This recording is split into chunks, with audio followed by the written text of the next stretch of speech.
We are so glad you could join us for our online sermon today.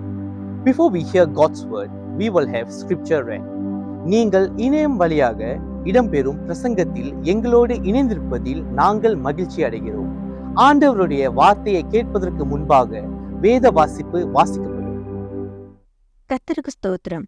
இன்று தேவ செய்திக்கென்று எடுத்துக்கொள்ளப்பட்ட வேத பகுதி லூக்கா எழுதின சுவிசேஷம் 24 அதிகாரம் வசனங்கள் 36 48 வரை. புதிய ஏற்பாட்டில் பக்கம் 123. லூக்கா எழுதின சுவிசேஷம் 24 அதிகாரம் வசனங்கள் 36 48 வரை. இவைகளை குறித்து அவர்கள் பேசிக் கொண்டிருக்கையில் இயேசு தாமே அவர்கள் நடுவிலே நின்று, உங்களுக்கு சமாதானம் என்றார். அவர்கள் கலங்கி பயந்து ஒரு ஆவியை காண்கிறதாக நினைத்தார்கள். அவர் அவர்களை நோக்கி, நீங்கள் ஏன் கலங்குகிறீர்கள்? உங்கள் இருதயங்களில் சந்தேகங்கள் எழும்புகிறதென்ன? நான் தான் என்று அறியும்படி என் கைகளையும் என் கால்களையும் பாருங்கள். என்னை தொட்டு பாருங்கள். நீங்கள் காண்கிறபடி எனக்கு மாம்சமும் எலும்புகளும் உண்டாயிருக்கிறது போல ஒரு ஆவிக்கு இராதே என்று சொல்லி தம்முடைய கைகளையும் கால்களையும் அவர்களுக்கு காண்பித்தார். ஆனாலும் சந்தோஷத்தினால் அவர்கள் இன்னும் விசுவாசியாமல் ஆச்சரியப்படுகையில், புசிக்கிறதற்கு ஏதாகிலும் இங்கே உண்டா என்று அவர்களிடத்தில் கேட்டார்.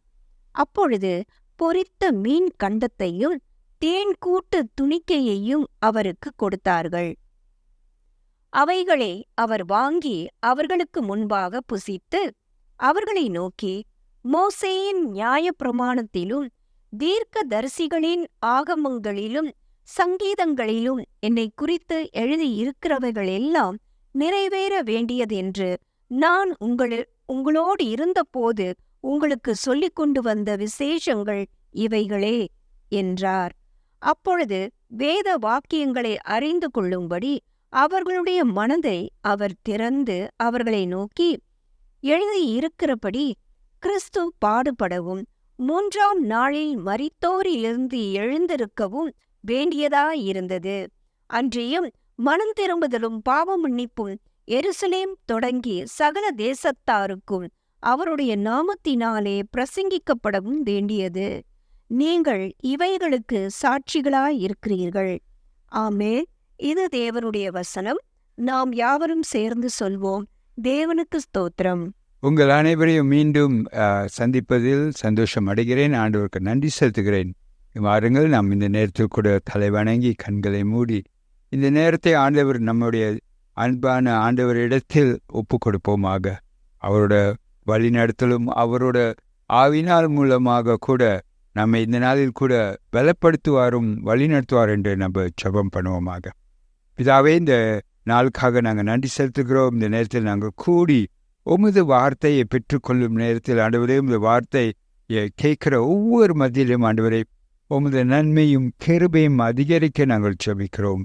இந்த நாளில் அவர்கள் பலனடைந்து நீர் கூட இருக்கிற தேவன், நீர் அவர்களை நேசிக்கிற தேவன், நீர் கூட வருவீர் என்று வழி நடத்துவீர் என்ற அந்த உறுதியை அவர்கள் உள்ளத்தில் உறுதிப்படுத்தப்படும். ஆண்டவரே, அவர்கள் பலன் அடையும் ஆசீர்வாதம். ஆண்டவரே, இந்த நாளில் நீர் எதை அவர்கள் மத்தியில் பேச விரும்புகிறீரோ ஆண்டவரே, அதை அவர்கள் உள்ளங்களில் நீர் வெளிப்படுத்தும்படி நாங்கள் ஜெபிக்கிறோம். அவர்கள் பலனடைந்து ஆண்டவரே உமக்கென்று சிறந்த வகையில் வாழவும், ஆண்டவரே உமக்கென்று சேவை செய்யவும், அவர்களால் முடிந்த காரியங்களை செய்யவும், பலன் அடைந்து செய்யவும் ஆசீர்வாதம். ஆண்டவரே, உமது கிருபையும் நன்மையும் அவர்கள் மேல் இந்த நாளில் அதிகரிக்க நாங்கள் ஜெபிக்கிறோம். உமது அன்பானது அவர்கள் மேல் இன்னும் அதிகமாக அவர்கள் உள்ளங்களையும் சிந்தையும் நிரப்பும்படி கூட நாங்கள் ஜெபிக்கிறோம். ஆண்டவரே, இது அனைத்தும் இயேசு கிறிஸ்து நாமத்தில் ஜெபிக்கிறோம் எங்கள் ஜீவனுள்ள பிதாவே, ஆமென். இந்த நாளின் பிரசங்கத்தின் தலைப்பு தேவனின் செயல்களுக்கு நாம் சாட்சிகள். The title of today's message is We are witnesses of God's work. தேவனின் செயல்களுக்கு நாம் சாட்சிகளாய் இருக்கிறோம் என்று தலைப்பு. நான் இந்த இந்த காரியத்தை நாம் இயேசு சீஷர்கள் மத்தியில் லூக்கா 24வது அதிகாரம் நீங்கள் வாசிப்பதை கேட்டுவீங்க. அந்த அதிகாரத்தில் 48வது வசனத்தில் இப்படியாக சொல்கிறது. You heard the text from Luke 24 being read, and in verse 48 Jesus tells his disciples, "You are witnesses of these things." நீங்கள் இவைகளுக்கு சாட்சிகளாய் இருக்கிறீர்கள் என்று அவர் அங்கு சொல்கிறதை நாம் வாசிக்கிறோம். Jesus solely told them that they were witnesses of these things. அவர் சொன்னார், அவர் எடுத்து காட்டுகிறார், நீங்க கேட்டது, நீங்க பார்த்தது அனைத்துக்கும் நீங்கள் சாட்சிகளாக இருக்கிறீர்கள் என்று அவர் எடுத்து உரைக்கிறார். He is saying that you are witnesses of all these things that has taken place. Not only of the events surrounding the work of Jesus, but what he has done towards commissioning them to go and preach on the gospel. அவர் செய்த காரியங்களை மட்டுமில்லை, ஊழியங்களை மட்டுமில்லை, அற்புதங்களை மட்டுமில்லை, அவர் கொடுத்த கட்டளைகளும் அவர் சொல்லிக் கொடுத்த போதனைகளுக்கும் இவர்கள் சாட்சிகளாக இருக்கிறார்கள் என்று அவர் எடுத்து உரைக்கிறார். They have been with him for a long time. அவர்கள் அவரோடு கூட நீண்ட நாட்கள் இருந்தார்கள். And what does the word witness mean? நம்ம சாட்சின்னு சொல்லையில் அதோட அர்த்தம் என்ன? The dictionary defines this witness as a person who testifies in a court of law to events or facts within his own knowledge. இது சாட்சி என்று சொல்லையில் அது என்ன புரிந்து கொள்கிறோம் என்றால், ஒருவர் ஒரு கோர்ட்லேயோ இல்லை அவரோட தெரிந்த ஒரு நிகழ்ச்சியிலையோ ஒரு காரியத்தை குறித்தோ அவரோட அறிவுக்கு புரிந்தது, அவர் தெரிந்த அளவுக்கு எடுத்து அவர் சொல்கிறார். அதுதான் ஒரு சாட்சி என்று சொல்லப்பட்டிருக்கிறது. A person who attests to the genuineness of the document signature by adding his own signature. சில நேரங்களில் ஒரு பாத்திரத்தில் இந்த பாத்திரம், இந்த கடிதம், இந்த ரிப்போர்ட் உண்மையானது என்று அவர்கள் கையெழுத்து போட்டு அங்க சாட்சியாக போடுவார்கள். Or bear witness to give written or oral testimony to be evidence of proof. அல்லது அவர்கள் மற்றவர்கள் சொல்ற காரியத்தை அது உண்மையானது என்று ஒரு ஆதாரமாக அவர்களும் எடுத்து சொல்வார்கள். So a witness is someone who is coming forward to say that the evidence is true. சாட்சின்னு சொல்றவர்கள் அவர்கள் முன் வருகிறார்கள், அவர்களோட புரிந்தல் வரையும் அது உண்மை என்று அவர்கள் எடுத்து காட்டுகிறார்கள். It is true that the disciples were with Jesus and knew the things he did and he said. உண்மைதான், அந்த சீஷர்கள் இயேசுவோடு அநேக நாட்கள் இருந்தார்கள். அவர் செய்த அற்புதங்களையும் அறிந்திருந்தார்கள். அவர் போன இடங்களுக்கு போயிருந்தார்கள். அவர் சொன்ன காரியங்களை அவர்கள் கேட்டிருந்தார்கள். அவர் போதித்த காரியங்களை அவர்களும் கேட்டு புரிந்து இருந்தார்கள். It is true that disciples were with him. They saw the miracles and the wonders that he did. They saw that he did good to all the people who came to him. They saw that he taught. They heard what he taught and understood what he taught. And and the commands that he gave, they also understood that. And so yes, they were witnesses to him. Also, அது உண்மைதான், அவர்கள் சாட்சிகளாக இருந்தார்கள். அந்த அவரோட கடைசி நாட்களுக்கு உள்ள சம்பவங்கள் மட்டும் அல்ல, ஆனால் அதுக்கு முன்பாக அவர் செய்த காரியங்களுக்கும் அவர்கள் சாட்சியாக இருந்தார்கள். They were not only just witnesses to the events that took place in the last days of his life on earth, but also to things that were before then. The things that he taught and said to them about himself and who he was. அவர்களுக்கு சொல்லிக் கொடுத்த காரியங்களும் அவர் யார் என்று அநேக முறை அவர் எடுத்து காட்டினார். அவரும் பிதாவும் என்ன உறவில் இருக்கிறார்கள். வேதத்தில் பழைய ஏற்பாட்டில் இசையா தீர்க்கதரிசியும் மோசேயும் அவரை குறித்து என்ன சொன்னார்கள் என்று அநேக இடங்களில் அவர் அவர்களுக்கு எடுத்து சொன்னதை அவர்கள் ஞாபகமாக வைத்திருந்து அவர்கள் சாட்சிகளாக இருக்கிறார்கள். ஆனா அவர்களுக்கோ ஒரு ஒரு ஒரு பயம், ஒரு குழப்பம் ஆன நிலைமை வந்தது. But they came to a condition of confusion and fear, and that happened when Jesus was crucified.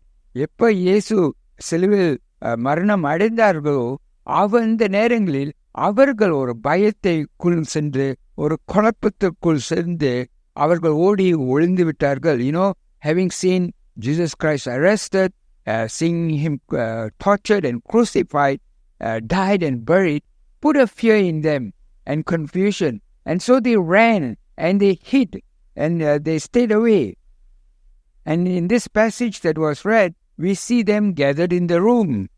இந்த வாசிக்கப்பட்ட லூக்கா 24 அவர்கள் ஒரு அறையில், பூட்டப்பட்ட அறையில் அவர்கள் இருக்கிறார்கள். அவர்கள் மட்டுமல்ல, அந்த சீஷர்கள் மட்டுமல்ல, அங்க ஸ்ரீகளும் அந்த மற்ற சீஷர்களும் அங்க இருக்கார்கள். They were not just his disciples who were there, immediate disciples, but the women was there, and other disciples, those who walked on the road to Emmaus, those disciples and many other people were there in that room. So there was quite a large crowd in that room. அந்த அறையில் அநேகர் இருந்தார்கள். ஆனால் அது பூட்டப்பட்ட ஒரு அறையாக இருந்தது. But it was locked so that nobody else could come in. And Jesus appears in their midst in that room. இயேசு அந்த அறையில் அவர்கள் மத்தியில் வருகிறார். அது அவர்களுக்கு இன்னும் அதிகமாக குழப்பமும் பயமும் உண்டாக்கியது. And seeing him, they became even more confused and even more frightened. And we know that because that's what Jesus says in Luke 24 verse 38. அதுதான் இயேசு 24வது அதிகாரம் 38வது வசனத்தில் அவர் சொல்கிறார். And he said to them, why are you troubled and why do doubts arise in your hearts? அவர் அவர்களை நோக்கி, நீங்கள் ஏன் கலங்குகிறீர்கள்? உங்கள் இருதயங்களில் சந்தேகங்கள் எழும்புகிறதென்ன? உங்கள் இருதயங்களில் ஏன் சந்தேகங்கள் எழும்புகிறது? Why do doubts arise in your hearts? And we will wonder why, if Peter had seen him earlier, and if Mary had seen him earlier, and the two disciples had seen him on the road earlier, why are they fearful and why are they confused? அவர்கள் ஏன் சந்தேகம் அடைகிறார்கள்? ஏனென்றால் நாம் இந்த காலத்தில் நாம் வாழ்ந்து கொண்டிருக்கிறோம். 2000 வருடங்களுக்கு பிற்பாடு நாம் கேள்விப்பட்டிருக்கிறோம், இயேசு மரித்தார், உயிர் தெழுந்தார், பரத்தில் சென்றால், அதை குறித்து எழுதப்பட்ட அநேக காரியங்களையும் படித்து நாம் அதை ஏற்றுக்கொள்கிறோம்.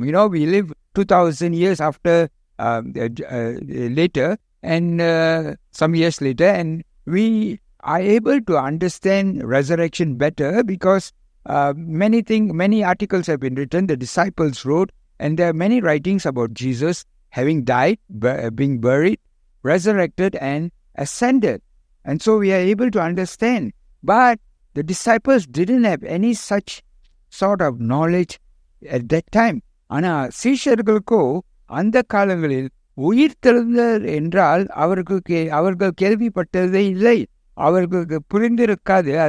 அதை குறித்து அவர்களுக்கு அதிகமாக கேட்டது என்றால் என்ன என்றால், லாசரு உயிர் தெழுந்து வந்தார். The most they would have heard is that Lazarus resurrected and came again. But he came again, he could not walk through walls. He could not walk through doors. ஆனால் அவரோ செவர்கள் மத்தியிலோ கதவு மத்தியிலோ அவர் நடந்து செல்ல வர முடியாது. அதே நேரத்தில் அவர் மீண்டும் மறைக்கிறவராக இருந்தார். At the same time, he was alive, yes, but he will die again. But here, Jesus walked through walls. And so there was a fear. Is this a spirit? அவர்கள் மத்தியில் ஒரு பயம் எழும்புது. இது உண்மையான இயேசுவா இல்லை இது ஒரு ஆவியா என்று ஒரு குழப்பம் அவர்கள் மத்தியில் எழும்பியது. அதனால்தான் இயேசு அவர்களுக்கு இப்படியாக பதில் அளித்தார். And so Jesus replied in verse 39, see my hands and my feet, that it is I myself. Touch me and see, for a spirit does not have flesh and bones as you see that I have.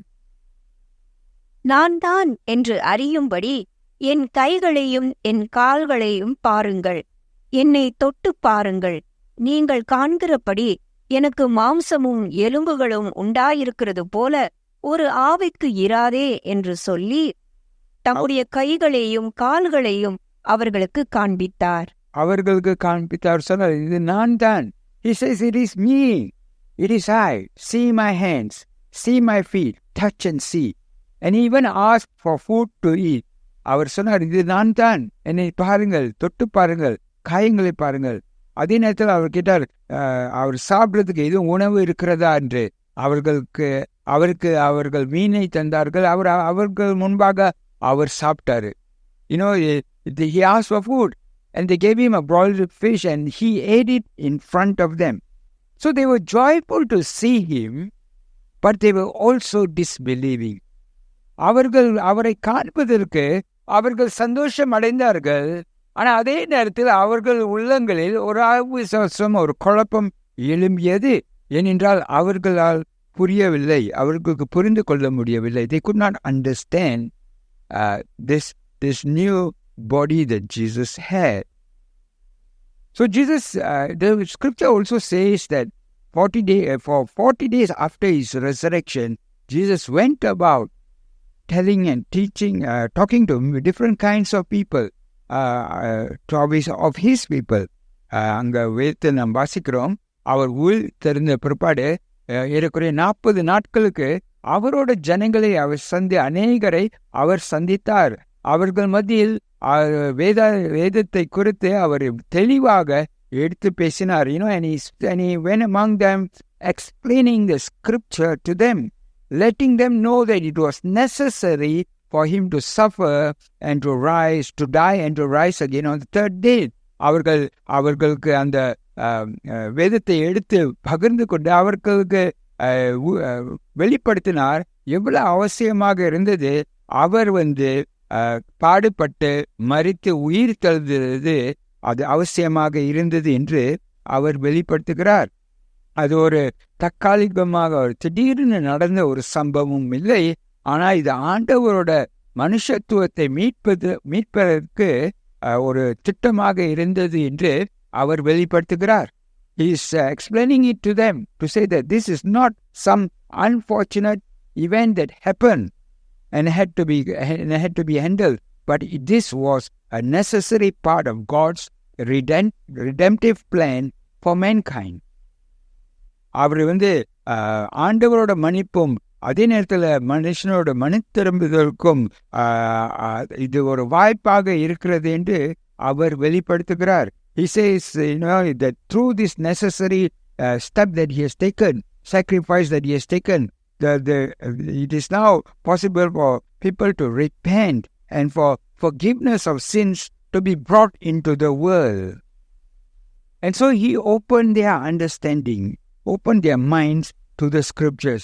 அவர் அப்படியாக போய் கலந்து பேசிக்கொண்டு இருக்கிற நேரத்தில் அவர்களோட சிந்தைகளையும் அவர்கள் புரியும்படியாக அவர்கள் சிந்தைகள் திறக்கப்பட்டுள்ளது. ஆனால் அது மட்டுமில்லை, இயேசுவும் அறிந்தார் அவர்கள் அந்த சீஷர்களாக இருக்க வேண்டுமென்றால், அவர்கள் தொடர்ந்து ஆண்டவருக்குன்னு ஜீவிக்க வேண்டுமென்றால் அவர்கள் தனியாக இருக்க முடியாது, அவர்களுக்கு உதவி தேவைப்படும் என்று. Jesus knew that his disciples could not be witnesses and continue to live for God on their own strength, on their own ability, but they needed help from heaven for them to be able to do that. And so we read in Luke 24:49, it says that, and behold, I am sending the promise of my Father upon you, but stay in the city until you are clothed with power from on high. என் பிதா வாக்குத்தத்தம் பண்ணினதே இதோ நான் உங்களுக்கு அனுப்புகிறேன். நீங்களோ உன்னதத்திலிருந்து வரும் பலனால் தரிப்பிக்கப்படும் வரைக்கும் எருசலேம் நகரத்தில் இருங்கள் என்றார். அவர் சொன்னார், இதோ என் பிதா வாக்குத்தத்தம் பண்ணினதை இதோ நான் உங்களுக்கு அனுப்புகிறேன் என்று. ஏனென்றால் அவர் அறிந்தால் பரத்திலிருந்து உதவி இல்லை என்றால் அவர்கள் இந்த ஊழியத்தை செய்யவும் சாட்சிகளாக இருக்கவும் தொடர்ந்து ஆண்டவருக்குன்னு ஜீவிக்கவும் அவர்கள் அநேக போராட்டத்தில் செல்வார்கள், அதை சுமக்க கஷ்டப்படுவார்கள் என்று அறிந்து அவர் உதவியை பரத்தில் இருந்து பிதா வாக்குத்தத்தம் கொடுத்ததை அதை சொல்கிறார். நீங்க போய் எருசலேத்தில் காத்திருங்கள், அப்பொழுது நீங்க ஆவியானவர் மூலமாக நிரப்பப்படுவீர்கள் என்று எடுத்து சொல்கிறார். And so Jesus knows that he has to send a helper as the Father has promised, so that they can continue doing the work that of God. They can continue to be witnesses. They can continue to live a life that is pleasing in God, and that they are not alone, that as Jesus was with them, that God will also be with them in their journey. எப்படி அவர்கள் இப்பொழுது இயேசுக்கு அவர்களோட கூட இருந்து அவர்களை வழிநடத்துகிறாரோ, அதே போலாக ஆண்டவர் அவர் போன பிற்பாடு கூட ஆண்டவர் தொடர்ந்து அவர்களோடு இருப்பார் என்று இருக்கிற அந்த உறுதியை அவர் கொடுக்கிறார். And so we read that in Acts. If you read in the book of Acts, in Acts 1, then you will find that all that took place. நீங்க அப்போஸ்தலர் 1ஆம் அதிகாரத்தை நீங்க படித்தீங்கன்னாக்கா, அங்க அவர்கள் மேல் அறையில் காத்திருக்கும் போது ஆண்டவர் அவரோட ஆவியை அனுப்பி அவர்களை நிரப்புவதை அதை குறித்து நீங்க படிப்பீர்கள். ஆனால் நம்ம இந்த அப்போஸ்தலர் 3ஆவது அதிகாரத்தில் நாம் பார்க்கிறோம், அங்க அந்த அந்த அந்த மேலறையில் அவர்கள் எல்லாம் நிரப்ப பண்ண பிற்பாடு அவர்கள் சென்று ஆண்டவரோட ஊழியத்தை அதிகமாக செய்தார்கள். அவர்கள் பகிர்ந்து கொண்டார்கள். After being filled with the Spirit of God in Acts 1, they went forward as witnesses. They went to carry the message of the gospel to many people, and many people were added to the church. அநேகர் அந்த சபையில் சேர்க்கப்பட்டார்கள், அநேகர் ஆண்டவரை ஏற்றுக்கொண்டார்கள். அதுதான் நாம் பார்க்கிறோம். அப்போஸ்தலர் 3ஆவது அதிகாரத்தில் பேதுருவும் யோவானும் சபை ஆலயத்துக்கு போய்கொண்டிருக்கையில் அங்க ஒரு சப்பானியை அவர்கள் அவருக்கு குணமாக்குதலை கொடுக்கிறார்கள். And so we see throughout Acts many things that the disciples did and how the church grew. And in Acts 3 we see where John and Peter went as they were going to the temple, they met this lame man who was there, and they enabled him to be cured. But people thought that it was they, with their power, that they were doing. And you can read that, in Acts 3 verses 12 to 19. The people thought that these were the people who had special powers to do. And ஜனங்கள் நினைத்தார்கள், பேதுருவுக்கும் யோவானுக்கும் ஒரு சிறந்த வல்லமை இருக்கிறது, அதனால்தான் இவர்கள் அப்படி செய்தார்கள் என்று. ஆனா பேதுருவோ சொன்னார், அது அவரோட வல்லமை இல்லை, அல்ல அவரோட பரிசுத்த அல்ல, ஆனா அது ஆண்டவர் செய்தார். But Peter reminded them that it is not him who had the power, or nor his holiness or his godliness that caused it, but it was Jesus Christ who, even though he is not there, was continuing to do the good work. அவர் கேட்கிறார், நீங்க ஏன் ஆச்சரியம் படுகிறீர்கள் என்று. அதை அப்போஸ்தலர் 3ஆவது அதிகாரம் 12ஆவது வசனத்தில் வாசிப்பதை கேட்போமாக. பேதுரு அதை கண்டு ஜனங்களை நோக்கி, இஸ்ரவேலரே, இதை குறித்து நீங்கள் ஆச்சரியப்படுகிறதென்ன? நாங்கள் எங்கள் சுய சக்தியினாலாவது எங்கள் சுய பக்தியினாலாவது இவனை நடக்க பண்ணினோம் என்று நீங்கள் எங்களை நோக்கி பார்க்கிறதென்ன? அவர் சொல்ற, நீங்க ஏன் ஆச்சரியம் படுறீங்க? இயேசு நம்ம மத்தியில் இருக்கும்போது அவர் இதுதான் எல்லாத்தையும் செய்து கொண்டு இருக்காரு. அவர் பரத்தில் போன பிற்பாடு இன்னமும் அவர் செய்து கொண்டு இருக்கிறார் என்று அவர் எடுத்து காட்டுகிறார். He says, why do you marvel? Why are you surprised? When Jesus was in our midst, he did all these things. And even though he's gone up to the heaven, he's still continuing to do these things. And that gave him an opportunity to explain the scriptures and who Jesus is. அது பேதுருவுக்கு ஒரு வாய்ப்பை கொடுத்தது, இயேசுவை குறித்து எடுத்து பகிர்ந்து கொள்ளவும், இயேசு யார்னு தெளிவாக எடுத்து சொல்லவும் ஒரு வாய்ப்பை கொடுத்தது. அவர் அதே நேரத்தில் அவர்கள் மத்தியில் சொல்கிறார், நீங்க தான் அவருக்கு அந்த மரண தண்டனைக்கு நீங்க ஒப்பு கொடுத்தீர்கள். He also at the same time points out to them that they were guilty to have sent Jesus to the cross. But he says, even though they did that, God is ready to forgive them of their sins. அவர் எடுத்து சொல்கிறார், அவர்கள் அப்படி செய்தாலும் கூட ஆண்டவர் அவர்களை மன்னிப்பதற்கு அவர் ஆயத்தமாக இருக்கிறார். And அதே நேரத்தில் அவர் சொல்கிறார், இதுக்கு நாம் சாட்சிகளாக இருக்கிறோம். And he said, to all these that happened, all these that you did, all this that happened, we are witnesses to them. And we read that in Acts 3 verse 15. அப்போஸ்தலர் 3வது அதிகாரம் 15வது வசனத்தில் சொல்கிறது, and you killed the author of life, whom God raised from the dead. To this we are witnesses. ஜீவாதிபதியை கொலை செய்தீர்கள். அவரை தேவன் மரித்தோரிலிருந்து எழுப்பினார். அதற்கு நாங்கள் சாட்சிகளாயிருக்கிறோம். ஜீவாதிபதியை நீங்கள் கொண்டீர்கள். You killed the author of life, but God resurrected him. ஆனால் ஆண்டவரோ அவர் உயிர்த்தெழுந்த செய்தார். அதுக்கு நாங்கள் சாட்சிகளாக இருக்கிறோம் என்று சொல்கிறார். And he says, we are witnesses of that. We saw that. We understood that. And so Peter says, and it's true. And so he calls them to repentance. அதனால் அந்த அவர் சொல்கிறார், நாம் இதை கண்டோம், நாம் அறிந்திருக்கிறோம், இதை நாம் உங்களுக்கு தெரிவிக்கிறோம், அதனால் நீங்கள் மனம் திரும்புங்கள் என்று. And here repentance doesn't mean being sorry or crying out for forgiveness, but it's rather to turn back to God. Here what Peter is telling them to do, அங்கே பேதுரு அவர்களுக்கு என்ன எடுத்து சொல்கிறார் என்றால், மனம் திரும்புங்கள் என்று சொல்லையில் அவர் என்ன எடுத்து காட்டுகிறார் என்றால், மீண்டுமாக ஆண்டவர் இடத்தில் திரும்பி வாருங்கள். நீங்கள் ஆண்டவரை விட்டு நோக்கி நீங்கள் போறீர்கள், ஆனால் மீண்டுமாக திரும்பி வாருங்கள். It is a word of hope that Peter is giving to these people. அவர்களுக்கு ஒரு நம்பிக்கையை அவர் எடுத்து காட்டுகிறார். ஆண்டவர் உங்களை மன்னிப்பார், ஆண்டவர் உங்களை ஏற்றுக்கொள்வார், ஆண்டவர் உங்களை வரவேற்பார், ஆண்டவர் உங்களை வழிநடத்துவார் என்ற ஒரு நம்பிக்கையை அவர் எடுத்து காட்டுகிறார். He told them that they had done wrong, but they could turn it around and become right with God. அவர் எடுத்து காட்டுகிறார், நீங்க செய்தது தப்புதான், ஆனாலும் நீங்க ஆண்டவர் இடத்தில் திரும்பி வரும்போது ஆண்டவர் அதை ஏற்றுக்கொள்வார், அதை உங்களை வழி நடத்துவார் என்று. And so we as Christians, when we turn to God, we are not just turning into a new leaf, but we are being created into a new creation in Jesus Christ. நாம் கிறிஸ்தவராக இருக்கும்போது நாம் சொல்கிறோம், நம்ம இயேசு ஏற்றுக்கொண்டு நம் வாழ்க்கை மாறுகிறது என்று. அது ஒரு சாதாரண மாற்றம் இல்லை. ஒருவர் ஒரு பழக்கத்தை, மேபி ஒரு தீய பழக்கத்தை இருந்து அதை விட்டுவிட்டால் அது அவர் வாழ்க்கை மாறிவிட்டது என்று அர்த்தம் இல்லை. அந்த மாதிரி ஒரு மாற்றம் இல்லை. கிறிஸ்துவுக்குள் ஒரு மாற்றம் என்று எப்படி என்றால், ஒரு புதிய சிருஷ்டியாக நாம் உருவாக்கப்படுகிறோம். In Christ the old things are gone and we become a new creation in him, and they are witnesses to that. அவர்கள் அதுக்கு சாட்சிகளாக இருக்கிறார்கள். நம்ம அப்படி திரும்பி வரும்போது, ஆண்டவரிடத்தில் நம்ம திரும்பி வரும்போது, நம்ம ஏற்றுக்கொள்ளும் போது, அவரை ஏற்றுக்கொள்ளும் போது நம்முடைய பாவங்கள் மன்னிக்கப்படுவது.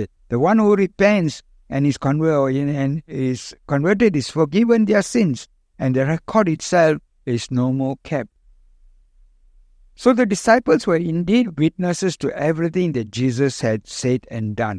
உண்மையாக அவர்கள் சீஷர்கள் சாட்சிகளாக இருந்தார்கள். அவர்கள் அந்த சாட்சிகளாக இருக்கிற அவர்கள் அந்த நற்செய்தியை பகிர்ந்து கொண்டார்கள். Being witnesses, they shared the gospel and about Jesus Christ, and they were not alone. They had help from heaven. அவர்கள் தனியாக இல்லை, பரத்திலிருந்து அவர்களுக்கு உதவி இருந்தது. இதே போலாக நாம் கூட விசுவாசிக்கிறதுக்கு நாம் சில நேரங்களில் கஷ்டப்படுவோம். Sometimes we may be struggling to also believe, even though we know, even though we have experienced God's goodness, even though we see God at work. At times we may be struggling. நாம் ஆண்டவரை அறிந்திருக்கலாம், ஆண்டவர் நம் வாழ்க்கையில் செய்த நன்மைகளை அறிந்திருக்கலாம், ஆண்டவர் செய்து கொண்டே இருக்கிற காரியங்களை அறிந்திருக்கலாம். ஆனால் சில நேரங்களில் நாம் ஒரு போராட்டத்துக்குள், ஒரு பயத்துக்குள், ஒரு குழப்பத்துக்குள் போகக்கூடும். அதனால்தான் நமக்கு கொடுக்கப்பட்ட ஆவியானவர் மூலமாக அவர் நம்ம சிந்தையை திறக்கவும் நம்மை வழி நடத்தவும் நம்ம இடம் கொடுக்க வேண்டும். And so we have been given the Spirit of God. All those who receive Jesus as their Lord and Savior, I receive the Spirit of God in their life to to help them, to guide them, to lead them. And so we should allow the Spirit of God to open our minds and our hearts and to bring understanding into us. நாம் பரிசுத்தாவியானவருக்கு இடம் கொடுக்க வேண்டும். அவர் நம்மளோட சிந்தையை மட்டுமல்ல, நம்ம உள்ளத்தை திறந்து ஆண்டவரை குறித்து, இயேசுவை குறித்து இன்னும் அதிகமாக புரிந்து கொள்ளவும் வழிநடத்தப்படவும் நம்ம ஒப்புக் கொடுக்க வேண்டியதாக இருக்கும். And when we seek this help, God will help us. நம்ம ஆண்டவரை நாடும் போது ஆண்டவர் இந்த உதவியை நமக்கு கொடுப்பார். நாம் இன்னும் சிறந்த வகையில் வாழவும், சிறந்த சாட்சிகளாக வாழவும், சாட்சியாக இருக்கவும் ஆண்டவர் உதவி செய்வார். God will help us through His Spirit to live a better life, to lead a life that is right in His eyes, and to be witnesses for Him, proclaiming to others the love and grace of God. ஆண்டவருடைய அன்பையும் கிருபையும் மற்றவர்களுக்கு பகிர்ந்து கொள்ள நம்மை வழி நடத்துவார். Letting them know that forgiveness is available if they are willing to turn to God. நாம் மற்றவர்களுக்கு எடுத்து சொல்ல வேண்டும். சாட்சிகளாக இருக்கிற நாம் மற்றவர்களுக்கு எடுத்து சொல்ல வேண்டும். அவர்கள் ஆண்டவர் இடத்தில் திரும்பி வரும்போது, அவர்களுடைய நிலைமையிலிருந்து அவர்கள் திரும்பி வரும்போது ஆண்டவர் மன்னிக்கிறவராக இருக்கிறார். அவர்களுக்கு ஒரு நல்ல எதிர்காலம் கொடுக்க அவர் ஆயத்தமாக இருக்கிறார். இந்த நாளில் கூட சகோதரன் சகோதரிகளே, நீங்கள் எந்த இடத்தில் இருந்தாலும் அந்த இடங்களில் ஆண்டவர் உங்களை ஒரு சாட்சியாக பயன்படுத்துவார். Wherever you may be alone, you may be bedridden, you may be not able to go out, but wherever you are, God will use you as a witness as you continue to keep looking onto Him and to allow the Spirit to show you and to reveal to you the truths of God. ஆவியானவர் உங்க மத்தியில் ஆண்டவரோட உண்மையையும் காரியங்களும் வெளிப்படுத்தும் போது நீங்கள் அவருக்கு நல்ல சாட்சிகளாக காணப்படுவீர்கள். குழப்பம் அகற்றப்படும், பயங்கள் அகற்றப்படும்.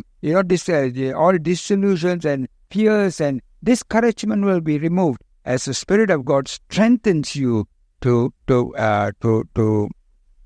bear witness for Jesus. இயேசுக்கு சாட்சியாக இருக்கிறதுக்கு ஆவியானவர் உங்களுக்கு அந்த தேவையான பலத்தை கொடுப்பார். இந்த நாளில் கூட ஆண்டவர் தாமே உங்களை பயன்படுத்தட்டும். May the Lord use you today as witnesses for Him, and then the coming days as witnesses for Him. Let us pray. நாம் ஜெபம் பண்ணுவோம். ஆண்டவரே, நாங்கள் ஆராய்ந்து பார்க்கிறோம். ஆண்டவரே, நாங்கள் நல்ல சாட்சியாக இருக்க வேண்டும் என்றால் உங்களுடைய உதவி அவசியமாக இருக்கிறது. Lord, we realize that in order to be a witness for you, we need your help, God. We can't do it ourselves. You are able to remove all our misunderstanding and confusion and fear. எங்களோட பயங்கள், குழப்பங்களை, சந்தேகங்களை நீக்கக்கூடிய தேவன் நீர் ஒருவர் மட்டும் ஆண்டவரே. ஆண்டவரே, இந்த நாளில் யார் ஆண்டவரே ஒரு போராட்டத்திலேயோ கஷ்டத்திலேயோ பாரத்திலேயோ இருக்கிறார்களோ அவர்கள் மத்தியில் உமது நன்மை அதிகரிக்க நாங்கள் ஜெபிக்கிறோம் ஐயா. Lord, we pray that whoever may be struggling today, whoever may be alone, that Lord, they are not alone, but you are with them. Reveal that to them, O God, and that may they gain the strength, O Lord, to bear witness for you, to be able to share your gospel, and to be good witnesses for you. நல்ல சாட்சிகளாக இருக்கவும், உமது நற்செய்தியை பகிர்ந்து கொள்ளவும், ஆண்டவரே உமக்கண்டு இன்னும் சிறந்த வகையில் ஜீவிக்கவும் இவர்களை பலப்படுத்தும் ஆண்டவரே. ஆசீர்வதியும். இந்த நாளில் கூட உமது சந்தோஷமும் அன்பும் எப்படி அந்த சீஷர்களை நிரப்புனதோ அதே போலாக இவர்களையும் நிரப்பும் ஆண்டவர். Lord, how your joy and your love filled the disciples, may your love and joy also fill the people who hear this, Lord.